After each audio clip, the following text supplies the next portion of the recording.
అదే RTV app వార్తల్ని క్షణాల్లో చదివే అవకాశం ఉంటుంది. ఒక న్యూస్ పేపర్, ఒక టెలివిజన్ ఛానల్ మీ చేతుల్లో ఎప్పుడూ ఉంటాయి. మొదటిసారి కోట్ల కుటుంబం ఎంపీ నుంచి కాదని డోన్కి ఎమ్మెల్యేగా సూర్యప్రకాష్ రెడ్డి గారి ఇక్కడ పోటీకి దిగుతున్నారు.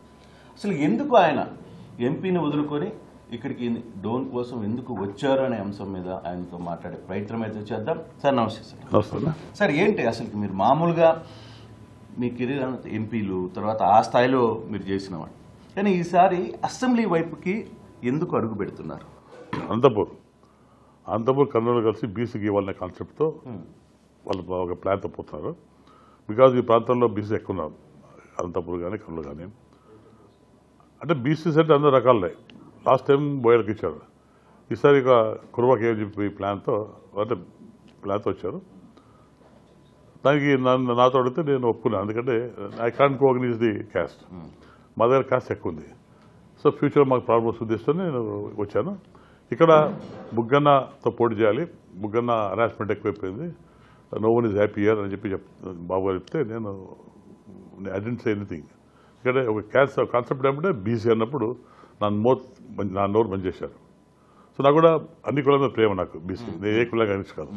ఆ కాన్సెప్ట్ నేను డోన్కి వచ్చాను. డోన్లో ఫస్ట్ చాలా భయపడ్డాను. ఒక ఆర్థిక బలమైన వ్యక్తి కాదు, ఆర్థిక క్రిమినల్తో పోటీ చాలా భయపడ్డారు. అరే ఏంటిది, ప్రకాష్ గెలుస్తాడా, ప్రకాష్ డబ్బులు లేదు, ఇంత డబ్బు దానికి ఉంది అనే భావనలో ప్రజలు ఉన్నారు స్టార్టింగ్లో. It's a fact. ఫస్ట్ వచ్చినప్పుడు 0 ఉన్నాను, బికాజ్ 10 years గ్యాప్ వచ్చింది మాకు డోన్ పెట్టి. సో ఆ పరిస్థితుల్లో చాలామంది అన్ని కులాలు కూడా భయపడ్డారు. పికప్ అవుతుందా అన్ని కులాలు, ఈవెన్ ముస్లిమ్స్, హిందూస్, వైశ్యాస్, అన్ని కులాలు. స్టార్టింగ్లో మాకు కూడా ఒకసారి నాకైతే కాన్ఫిడెన్స్ ఉంది, బట్ ప్రజల్లోకి వెళ్ళాం మేము. వెళ్ళినప్పుడు చేంజ్ అంటే అక్కడ పరిస్థితులు చాలా మారిపోయినాయి. ఈ 10 yearsలో ఎక్కడ ప్రజలు కలవడం కానీ, ప్రజల సమస్యలు తెలుసుకోవడం కానీ, వాళ్ళతో చర్చించకుండా ఆయన రాజ్యం వెళ్ళాడు. అది బాగా ఎఫెక్ట్ ఇచ్చింది.